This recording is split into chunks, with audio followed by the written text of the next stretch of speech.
بسم الله الرحمن الرحیم. بیا هم راځو زموږ تاسې شپږم او اووم ډول اپریټرو ته.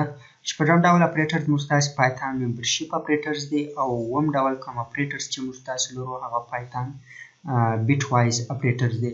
په دغه کلاس کې به پر ممبرشیپ اپریټرو کار وکړو، په بیټ وایز اپریټرو په راتلونکي کلاس کې کار وکړو، ځکه هغه یو څه زیات وخت غواړي، تشریح غواړي، پوهېدل غواړي چې دا ویډیو به بیا ډېره اوږده شي.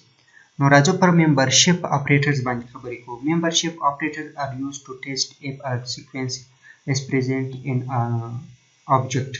ممبرشیپ اپریټر موږ تاسې د دې لپاره کاروو چې موږ تاسو وګورو یا ټیسټ کو، یعنی عموما کې په ساده ژبه که درته ووایم د سرچ لپاره کاروو چې موږ تاسې په اوبجکټ کې کومه والیو چې موږ تاسو غواړو هغه شته او که نشته، یعنی په یوه والیو پسې ګرځېدل. موږ تاسې خپله د ممبرشیپ اپریټرز کاروو چې دا دوه اپریټرونه دي، یو ان اپریټرز دی، یو ناٹ ان دی اور ناٹ ان. An operator return true if a sequence with the specific value is present in the object. In هغه وخت true وي کوم وخت چې زموږ تاسې والیو په هغه object کې وجود ولري. یعنی که چیرې موږ تاسې وګورو په یو ټیبل کې په یو نیم موږ سرچ کوو، که چیرې زموږ تاسې نیم په دغه ټیبل کې وجود ولري نو د ان اپریټر ریزلټ به ټرو وي موږ تاسو ته، او که چیرې دغه نیم وجود ونه لري نو بیا د ان اپریټر ریزلټ به موږ تاسو ته فالز وي. او not in return true if a sequence with the specific value is not present in the object. not in بیا هغه وخت موږ تاسو ته true return کوي کوم وخت چې موږ تاسې هغه والیو په دغه object کې وجود ونه لري، یعنی زموږ تاسې هغه والیو په ټیبل کې وجود ونه لري بیا not in true وي، او که وجود درلودی بیا not in false وي. یعنی دا in او not in خپل یو د بل سرچپه دی، که in true نو not in false دی، که not in true نو in false دی. راځو یو څو مثالونه به پر حال کړو. زه خپله یو لیست اخلم، لیست د اعدادو لیست اخلم. دا زموږ لیست څو د اعدادو یو لیست دی. زه لیکم پرنټ. که چیرې زه ولیکم پرنټ، په پرنټ کې زه ورته وایم 10 in list. د ده ریزلټ به موږ تاسې ته ټرو وي، ځکه په لیست کې زموږ تاسې لس وجود لري. زه به دا رن کړم، پروګرام ټرو شو. که چیرې زه ووایم print 10 not in list، د ده ریزلټ په فالز وي، ځکه لس وجود لري په دغه کې، نو ځکه دی فالز موږ ته راکوي. که چیرې زه دغه دوې جملې بیا هم کاپي پیسټ کړم او یوازې د دوی هغه والیوګانې بدلې کړم، زموږ په لیست کې شل وجود نه لري نو زموږ لپاره به د ان ریزلټ فالز وي، او زموږ په لیست کې شل وجود نه لري نو دلته به د ناٹ ان ریزلټ ټرو وي، ځکه وجود نه لري. که چیرې زه دا ران کړم، که وګورو فالز، ځکه دغه ریزلټ فالز و، شل وجود نه لري، او ټرو شل وجود نه لري ځکه صحیح خبر ته وجود نه لري، نو د دې ریزلټ ټرو شو. نو دا و زموږ تاسې هغه ممبرشیپ اپریټرز.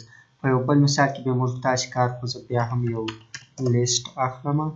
ممبرشیپ اپریټرز داسې یو مثال لري، په ژوندی مثال موږ وایو که په یو کورنۍ کې د احمد په نوم کس وي نو دا د هغه کورنۍ غړی دی، او که دغه کورنۍ د محمود په نوم کس په خپل کور کې نه لري نو دا یې غړی نه دی.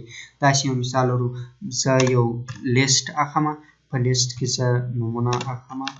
زه د فامیلي په نوم یو لیست لرم، هغه دغه فامیلي چې د احمد په نوم غړی لري، د سلما په نامه غړی لري، د نسیم په نامه غړی لري، لیلا په نامه غړی لري، او د نعمت په نامه غړی. دغه یو فامیلي سوه یا د یو کورنۍ غړي سوه چې دا موږ تاسې ګورو وینو یې. زه غواړم په دې کې زه احمد پیدا کړم چې آیا په دې کورنۍ کې د احمد په نوم کس شته او که نشته. نو زه په اف شرط کې به دا موږ وکړو اف.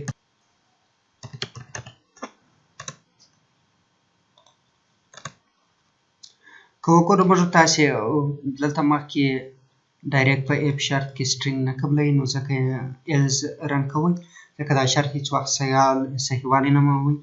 نو موږ د نیم یو وریبل واخیستی او هغه ته مو د فامیلي څخه اول انډیکس اساین کړي، دا 0 انډیکس دا اول دی.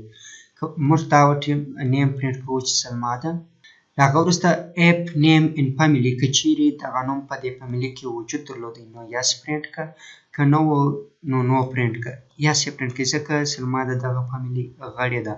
نو په دې خاطر yes و. زه غواړم چې دغه نیم چې دی نیم وریبل ته زه یو بل غواړم دا نیم دلته چینج کړم د نیم وریبل نیم ته وراساین که جانان.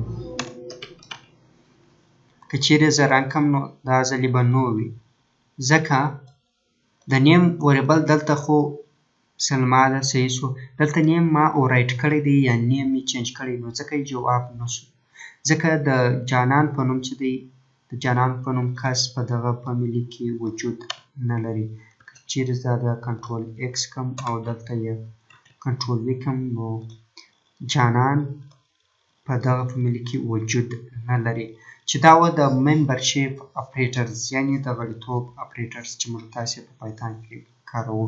نو په راتلونکي کلاس کې به موږ تاسې په بیټ وایز اپریټرز کار وکړو چې دا خپله د بولین الجبرا برخه جوړیږي او اینډ ګیټ دی، اور ګیټ دی، ایکس اور ګیټ دی، ناټ ګیټ دی. دغه ګیټونه دي چې د دې په خپله ټیبلونو باندې لومړی پر ګیټو خبرې وکړو، بیا به له هغه وروسته موږ تاسې دلته په پروګرامینګ کې هغه عملي کار وکړو.